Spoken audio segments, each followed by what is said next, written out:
Welcome to Reimagining Star Wars, and may the Fourth be with you. Today is a really good day. We just finished off the Clone Wars. It's both bitter and sweet all at the same time. Santa, what did you think? Wow. These two episodes that we're reviewing today, very somber overall. Plenty of action. I think it's some of the best Star Wars that fans can ever have. This is just plain good Star Wars. It's fantastic Clone Wars, and my daughter watched the episodes, and she said, "Dad, I think these are better than most of the movies," and I'd agree. I think I tend to agree with it too. I mean, I think they're small nitpicks, but they're small nitpicks. I mean, that's it. Yeah, And I think overall it's a very well told story. I think it enriches the prequels immensely, and we're super excited because our what we're doing tonight is watching Revenge of the Sith, so that we have finished off this arc and moving straight into the movie. So I think that's going to be super super exciting tonight for us. And yeah, I think, I mean, it was shattered. It was just, to me it was heartbreaking. I mean, for me it was like I was able to get inside Anakin's head a little bit better, and I enjoyed that piece. I mean, I know we talked about that the audio vision. I don't know how you refer to something that's an audio vision, but where she gets a party for the conversation. And I don't know if we want to really walk down these episodes. I'm sure people have seen them. And yeah, and so I just want to point out some parts that I think are super super important. And I think that one is one of them. I know we talked about this and we thought it was mainly just a time marker, but I think it's really a storytelling mode to enhance the situation in Revenge of the Sith with what's going on with Anakin. yeah. And And I've seen folks asking questions on Discord servers like, "I don't understand Ahsoka's vision. How did that line up to this or that? I'm confused on the timeline. That vision isn't making sense to me." And I've seen a lot of that in, like I say, on Star Wars discussion Discord servers. And for me, it was a compressed telling of what Anakin did. So there's like three or four little bits that happen in a very compressed um, time for Ahsoka. She gets this wave of things, and then she runs to Rex and says, "There's something wrong, Anakin." She's concerned right, about Anakin because that came to her in a wave. Um, right, yeah, and I rewatched it just before we came on today because there were some things that in my first watching that didn't. I don't think that I perceived accurately when I watched it the second time were much more clear.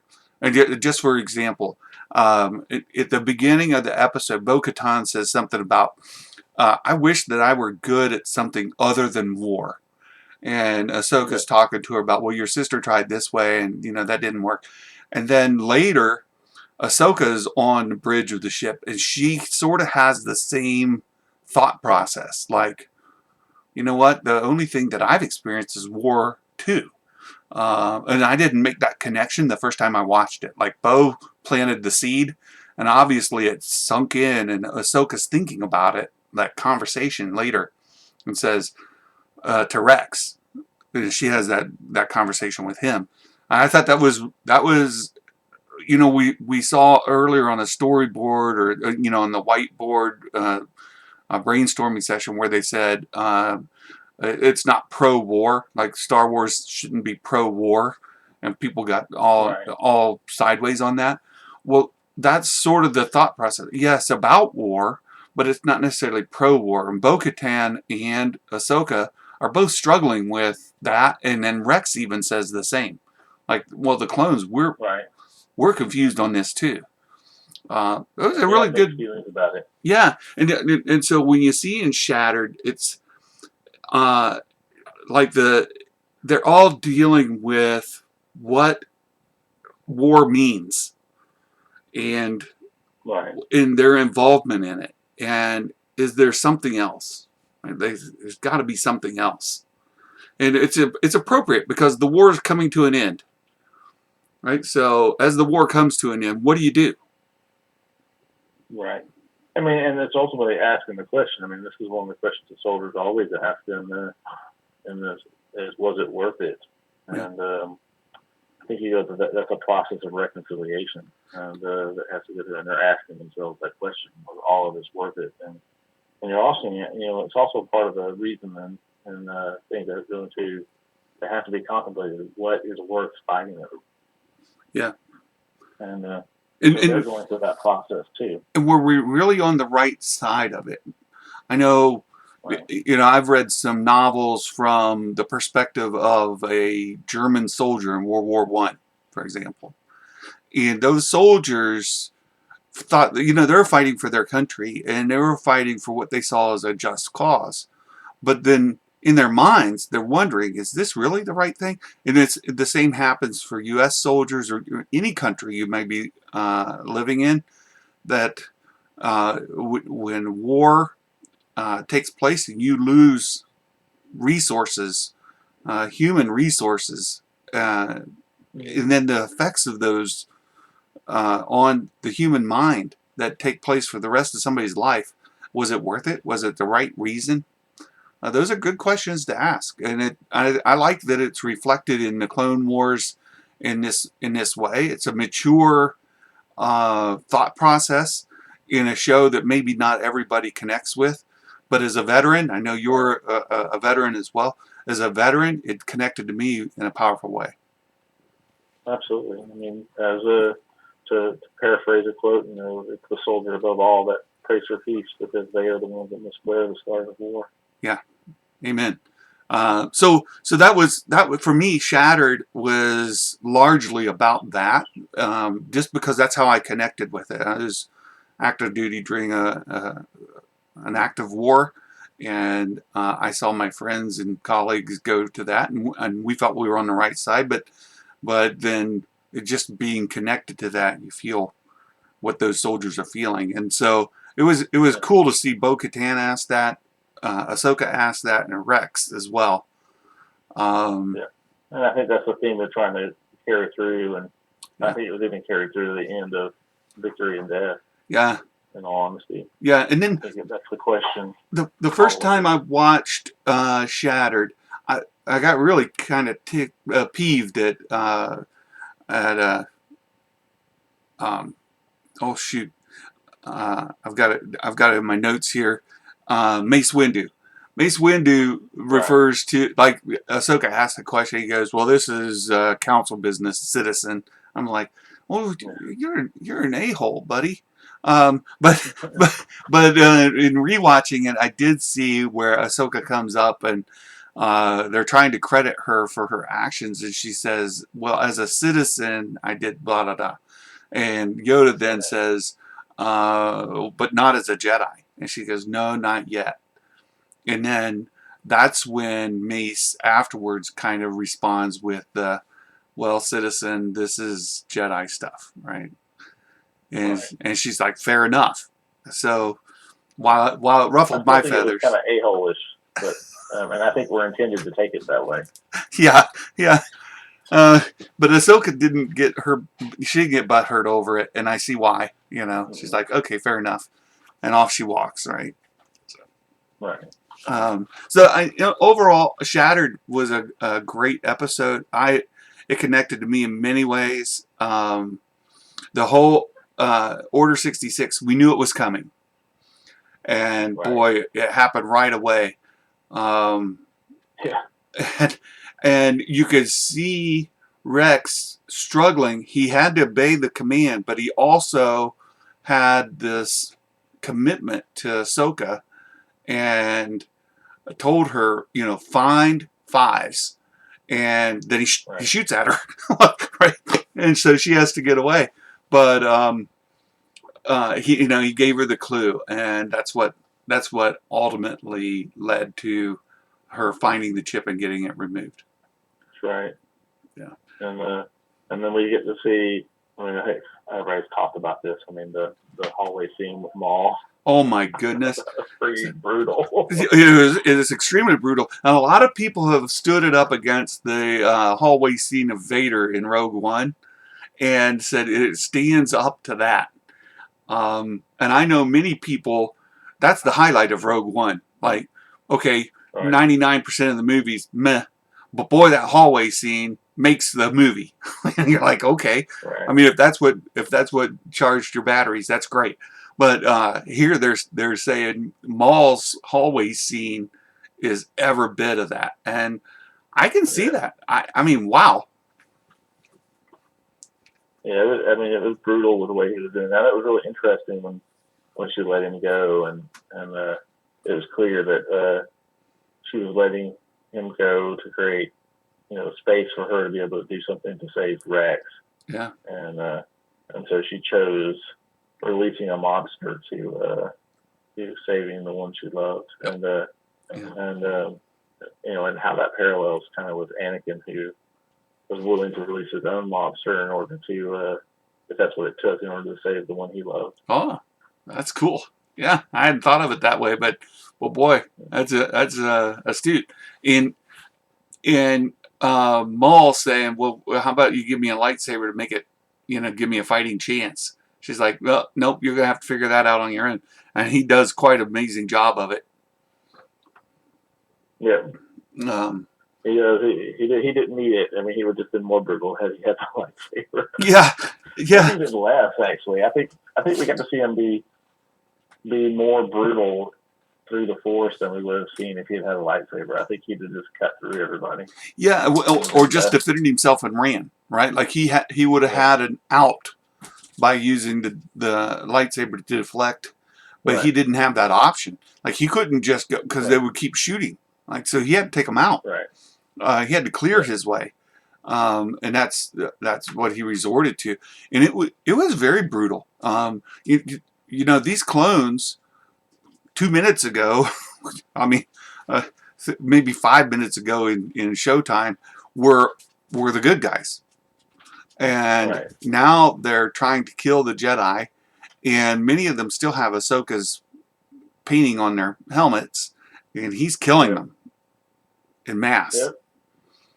Uh, And it's kind of funny because you feel both, you know, elation that he's taking them out because you're like, that's somebody that's trying to kill Ahsoka, but sometimes sadness at them taking them out because you're like, well, I've been rooting for him for the last, 6 seasons. yeah, yeah, it was something else. It was a very powerful moment. So, Shattered overall, just wow, wow, wow, wow. What a great episode. Yeah, it was very good, Uh, and it picks right back up in this. Of course, it ends with uh, Rex having the chip taken out and him having to fire on his own brothers and kill them.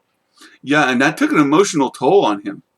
And Very good. and the tie between Shattered and Victory and Death is very tight. Maul's hallway scene extends into the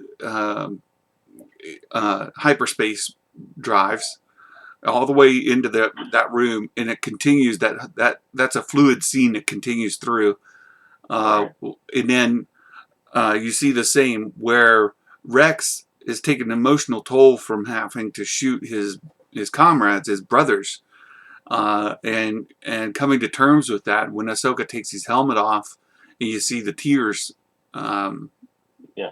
running down his face. It's a emotional toll that he's going through, and he's Yeah. torn. I totally agree.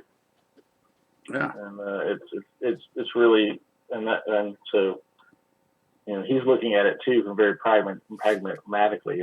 He's like because he was one. He said, I want you to put your weapons on stun, and he's like, listen, they're willing to die to keep us from making it off the ship to kill you, yeah, and they're going to do everything they can.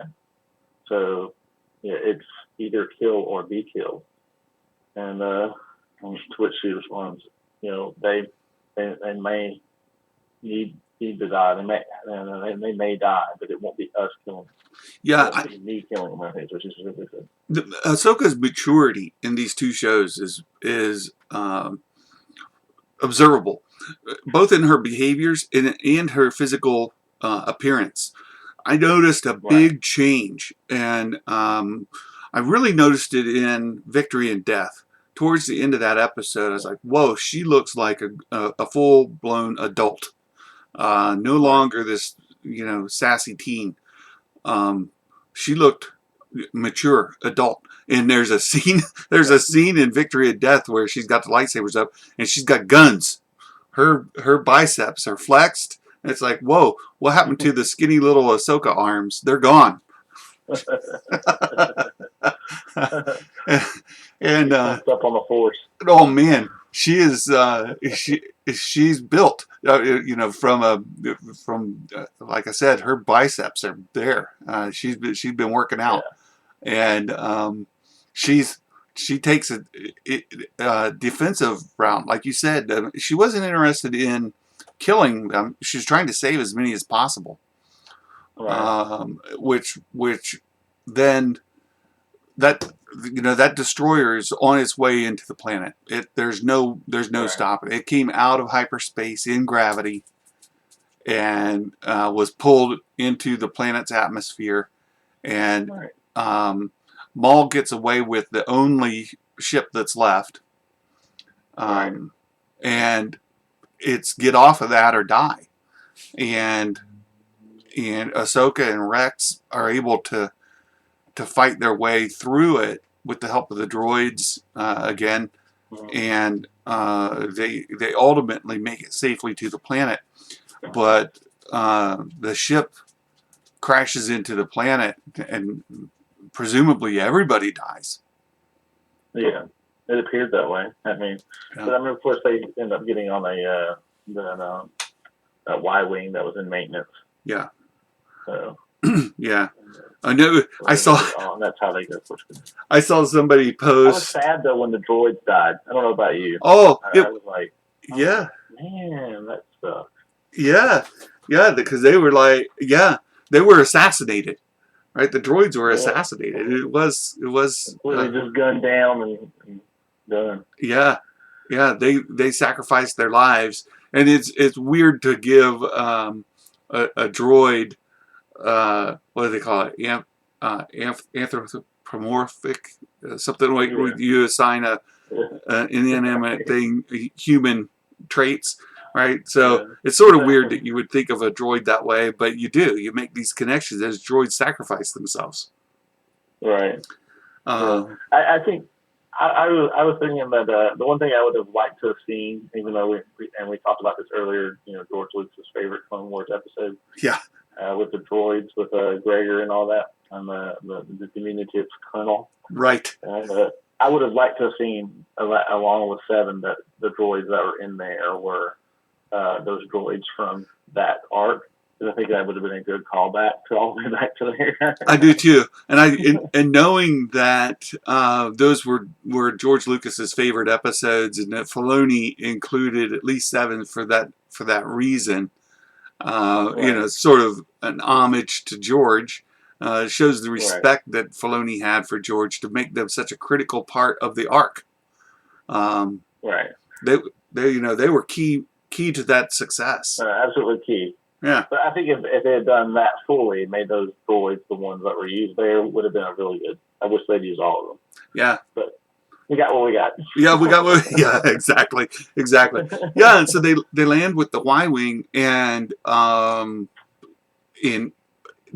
saw somebody posted earlier the scene of Ahsoka. She's falling through the debris, and Rex is flying the Y-wing to try to find her and then catch her. Is a very similar scene to what we see in the Black Widow movie that's coming, where she's falling through the debris. It was kind of funny to see those put side by side because they're very similar. Right. I guess there's only so many ways you could do a falling through the debris kind of scene. Yeah, it was pretty cool. But so yeah, they land, but everybody dies, and then Ahsoka and Rex take the time to go bury all of them. Right. At least the ones that they could recover the remains, and you see that they Right. create this graveyard of their weapons with the helmets hung on them, in Right. honor of them, and you see a couple of very like crucial ones. So you see the helmets that were painted like Ahsoka, with her Right. markings, It seems like and most of them to me. yeah, it was more than half for sure, and then you also see Jesse. Yeah. His helmet's right there in front, and um, that again, the emotional, like, she tried to save them. She tried to Right. keep as many from dying as possible, but Yeah. ultimately they died trying to kill her, um, Yeah. and they treated. It was real interesting the tactic they used before they escaped when they tried to use her not being a Jedi as the means by which I thought that was um, good. to let her go. I thought that was good. And the thing is, that had actually been one of my questions. Like, Ahsoka's not a Jedi. Why? Specifically, the Order had been, the Jedi and the Jedi High Command. Yeah, And I was like, Ahsoka's not a Jedi. And right. so why are they going after Ahsoka and Maul? Because neither one of them are Jedi. That's true. And It was more of a and Force then users, right, than Jedi. right. Well, but they specifically says uh, well, Jesse responded to that says, "Sir, you got specific orders to kill Ahsoka." Right. But he So it was didn't. more Right. than just He, I mean, right, he had orders to execute Order 66, and right, Ahsoka was presumed to be a Jedi. But right, the only other way to read that is that Order 66 applies to Force sensitives, not just right. The only maybe we just didn't see the specifics though. true. I mean, that's possible because Jesse clearly says you received specific orders to kill Ahsoka. Yeah, and he calls her a traitor. And he didn't Right. say and calls her a traitor, and then calls and you are a traitor, and of course we have that question of demotion. But Yeah. technically, he would have been demoted anyway Yeah. because the command that made him a commander was a provisional command. So as Right. soon as the provisional unit goes away, he loses his provisional command Right. status. Right. So We talked about that a little bit before when it was a battlefield promotion, and it would have been right, revoked or reviewed. Like many times, right, a battlefield promotion may take a permanent after the fact, where they say, okay, you've earned this promotion and da da da. But right. in other cases, it's like, okay, once the battlefield conditions are resolved, you return back to your previous. And um, Exactly right. that happens a lot of times, where like a non-commissioned officer will be promoted to captain, an Right, officer position. They're not commissioned; they're just given a battlefield promotion to take right, command, and then when it comes back, right. they go back to their non-commissioned status. Yeah, That's right. yeah. So And that happens. I mean, that's something that has happened throughout history. So yeah, I mean, it wasn't really a question, but it was really interesting how Jesse specifically spoke about the demotion, yeah, and with that, and I don't see because normally when you're a traitor, you get demoted all the way down to the lowest rank in the military. So it doesn't matter whether you're a 4-star general or whether you're a sergeant and you get promoted to private, you get demoted all the way down to private. yeah, And that because the reason that is because you have to be in the military to be in a military prison.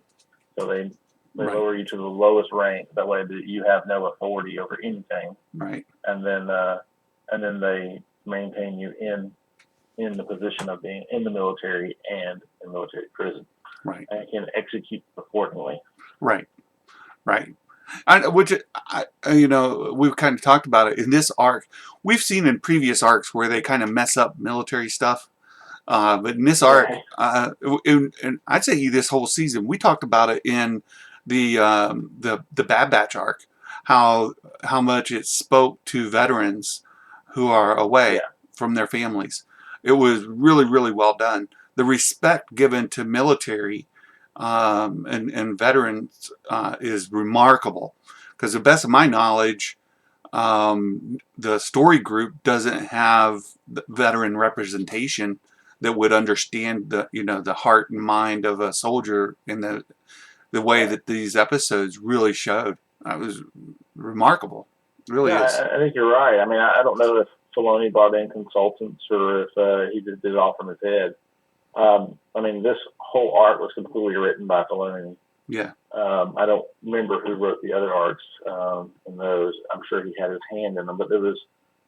I mean, I think we can mark where they were done really well on many aspects. I'm not saying it was done perfectly, but I mean, I think as I looked through it, in second viewing, I thought some things I had questions about or wasn't sure I liked.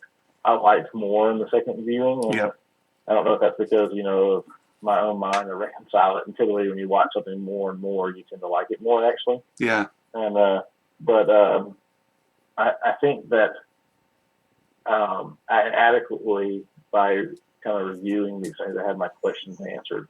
So like I think I was able to answer pretty. I mean, I think probably the only thing that I haven't had my question answered was I think in the second episode of this arc, I think Ahsoka was a little overpowered against Maul, Oh. and I would have rather had her outthink him as opposed to in many cases outpower him. But I reconciled this. This is how I reconciled it, and I think this is true. Whenever Maul thinks he has the upper hand, he gets overconfident, Mm-hmm.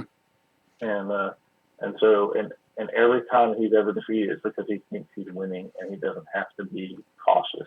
Yeah. The same thing And happened to him so, with Sidious. Like right, he and Savage had Sidious to terms, and had they just executed him like in motion, they could have defeated him. But they stopped to right, like, haha, I've beat you, and then he shocks the crap out of him, and then takes the right. upper hand. So yeah. Right, and that's ultimately you know his flaw, and it's important that villains have a flaw, Yeah. And so it's a good villain flaw that he gets overconfident and then makes miscalculations when he gets there, Yeah. and so that's the reason why you can say because really, I mean, he did defeat Ahsoka. He knocked both of her lightsabers from her hand, Yeah. And so she wasn't better than him, and then his overconfidence is what put him in the position of being able to be defeated. True. Very true. And ironically, it's the overconfidence that Anakin had over Obi-Wan that allowed him to be defeated as well. Yeah. And Yeah. Well, there was a couple of scenes. There's something else I want to go revisit, as a wrap up. But just to finish the episode, Victory and Death, there's a couple scenes at the end that were just done tremendously well. The first was as Ahsoka's image is fading, you see Vader's shuttle come down, and just as the wings are converting, they take the shape of Ahsoka's face as her face goes out and that shuttle comes in. Just the imagery there was, the cinematography there brilliant, was brilliant. Yeah, it was really good. And then I agree. when Vader. So the first time I watched it, my assumption was that, and it probably came from reading the Ahsoka novel, that in the novel she buries her lightsabers as a ruse to cover her death. But in this, she's standing at the graves and she just drops the lightsaber and walks away. Right. And then the difference is when Vader comes and picks it up, the first time I thought that he thought she was dead because it's there among the graveyard. But he looks up and sees that owl, and I can't remember what they're actually called. No, that's talking about. I can't think of it either. Yeah, it's the symbol that is kind of a familiar with Ahsoka. If you follow like a magician and they're familiar, it becomes a familiar to Ahsoka, that owl. And then so you see it flying overhead, and you see Vader holding her lightsaber. It's already lit, and with the second time I watched it, I had the feeling more like he was reaching out through the Force to sense her. Like, can he Right. find her? And I'm more of the opinion after the second watching that he thinks that she's alive. Right.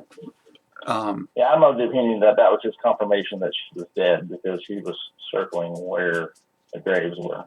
Maybe so. And that leads to the conversation I sort of wanted to have. So there's another image too, just to briefly touch on it. The image of him walking away and the reflection of the helmet is just another really touching moment.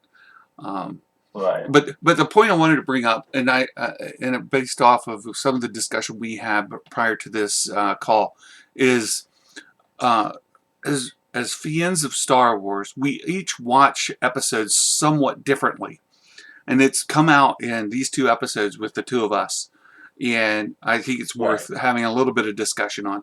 So the first one you've already brought up was with the vision, Ahsoka's vision, and Right. there's a section of fans that are confused by it, and they're trying to tie it to the timeline, and they're trying to fix, like, okay, what did she hear? How did she hear it? And how does that fit into things?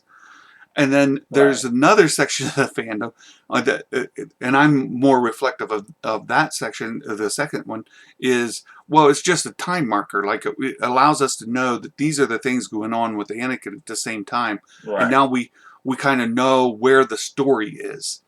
And the Right. second, so that's one illustration of how fans see things differently. The second is with that Vader. Does he think that she's alive, or does she think that he is not alive?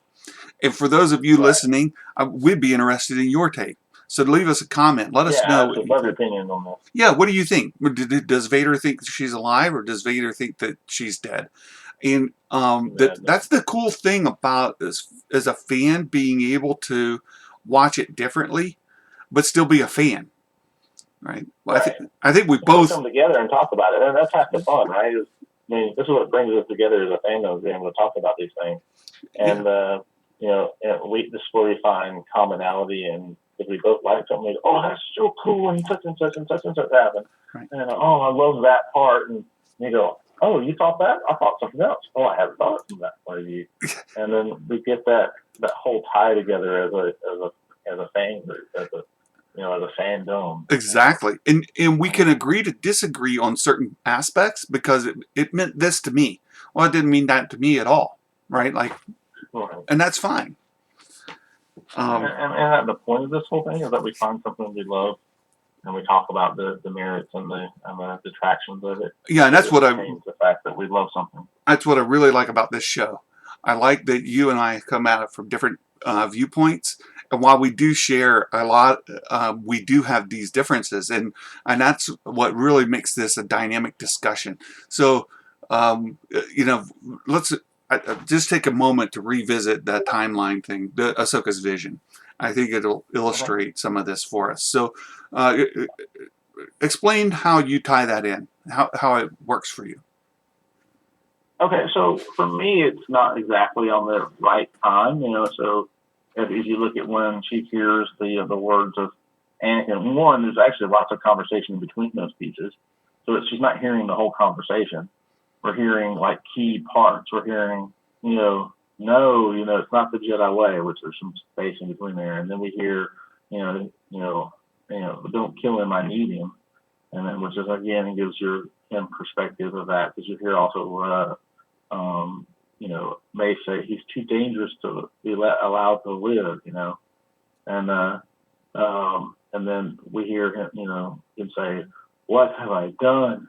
Which is, of course, comes further after that, because we have him shot out the window in between that, and so even that piece itself isn't timed exactly to what was occurring there. They're clearly pulling out some important pieces, and then the timeline between when that happened and when Order 66 was enacted was a few minutes in the movie. So if you're going to go watch the movie and see that there's a distinct amount of time, so it's not exact to the timeline. So from my perspective of what's occurring is that this is an opportunity for us through Ahsoka to get into Anakin, what Anakin was having to make a decision for, in the moment. So where people go, wow, he's really turned very quickly. It's not really quickly. It's just we've now had this walkthrough in the Clone Wars where we've seen the different steps that brought Anakin to where he felt he had to do what he needed to do, and then how the situation developed to make him make a snap decision, and how many people have made bad decisions on the fly, and it led to consequences that they really never foresaw. And I think that's the position where, where we get to see Ahsoka in, where she's looking at effectively her brother, and saying, "Oh no, I think something's going on bad with my brother." And so that was the point of having Anakin in the beginning, giving her the lightsabers, to say I've improved them to make them better, and him wanting her to come back, and her saying that she wasn't coming back. And then because that was one of the things that would have kept him tied to the Jedi Order, was having her still there, right? Yeah. And then the next step, we have her continue to go through her piece, and they're wanting him to talk to her, and that doesn't her to talk to him, and that doesn't occur. So he doesn't have that. He's missing a grounding aspect of a sister in the order, and his former Padawan. And we see her maturing, but yet we see him downgrading and relying and moving toward being isolated and being treated unfairly, and then relying on and then retreating into fear. Yeah. And so the opposite direction is where Anakin's being pushed, and he doesn't have the grounding effect of a wise voice he trusts. Because he would trust Ahsoka if she said, "Wait before you go down that route." But she's not there. She's not there to be that reasonable voice that many of us need and when we're getting ready to make a hasty decision. And it's the same with Padme, right? Goes to do the right thing, but then is forced to make a hasty decision. Yeah. Yeah. Like, I thought it was good. You said, "What have I done?" And then he loses the grounding. Padme and Ahsoka. So when he comes out in the suit and he's, "Where's Padme?" That's his first question, right? And then Palpatine lies to him, says, "Well, you killed her," right? And I guess there's a sense, yeah, there's a sense, I guess, where you could say that's somewhat true, but from a certain point of view. But he's manipulating Anakin to remove that grounding, right? I think Palpatine knows, like, I have to have his whole heart, to have whole control of him, because he knows the power that Anakin has. And then, in the second part, then Anakin seeks out Ahsoka, and that's what we see at the end of this episode. He's seeking her out. Like, he lost Padme. Now he wants to find Ahsoka, knowing that she is the other route that he has. And he gets there, and she's gone. And so whether he thinks that she's dead or whether he thinks she's alive, he still has lost that contact. And that allows Palpatine to have more control over Anakin. Until later, when Luke comes along, he's like, "Wait, I have a son," and then that grounding comes back, right? Well, I mean, the big piece of it, I think, really what Anakin is looking for is some sort of forgiveness, and that's the key factor for him. Really, is that he's got to know there's something more and beyond with where the decisions and mistakes he's made. And so, I mean, it always talks about people owning their mistakes, but there's also a point where you have to let your mistakes go. And so that's the thing, is that Anakin was never able to do, was let go. So he let go of his attachments to people, but he didn't let go of the mistakes that he made. That's true. And when he runs into Ahsoka in Rebels and they fight, he's got that. He's remembered, reminded of his mistakes. He's reminded of his failures, and you would think that he would not fight Ahsoka, especially towards the death, right? Like he would be like, "Oh, I thought you were dead, or I've been seeking you out," and try to Right. connect with her in a personal and an emotional way. But he doesn't, right? And Right. then and, when that building collapses, he assumes she's dead again, Yeah. But right? on top of that, though, in that conversation, though, she says, she talks about Anakin and says he's dead, and then and that's when she says, then I will avenge him. Avenge is not the Jedi way. I am no Jedi. Yeah, awesome stuff, man. I think with that, we will wrap this session up. I would make a brief announcement that at 5 o'clock p.m. Eastern, I will be participating in a live stream marathon that the Gray Order has organized today. And so if you get a chance at 5 Eastern today, I'll be live streaming. We'll be discussing the Clone Wars as well as the Mandalorian short that came out today, and some other Star Wars news. If you haven't kept up with the news of the day, there's some breaking news today, and we'll discuss that during my live stream at 5. All right. Well, thank you, Santa. And hey, we're going to put that link here. So if you happen to watch this later there, if you want to save the link, go ahead. So then the end screen there'll be a link, so you can go and watch that live stream. And thank you all for coming. May the 4th be with you, and you have a great and wonderful day.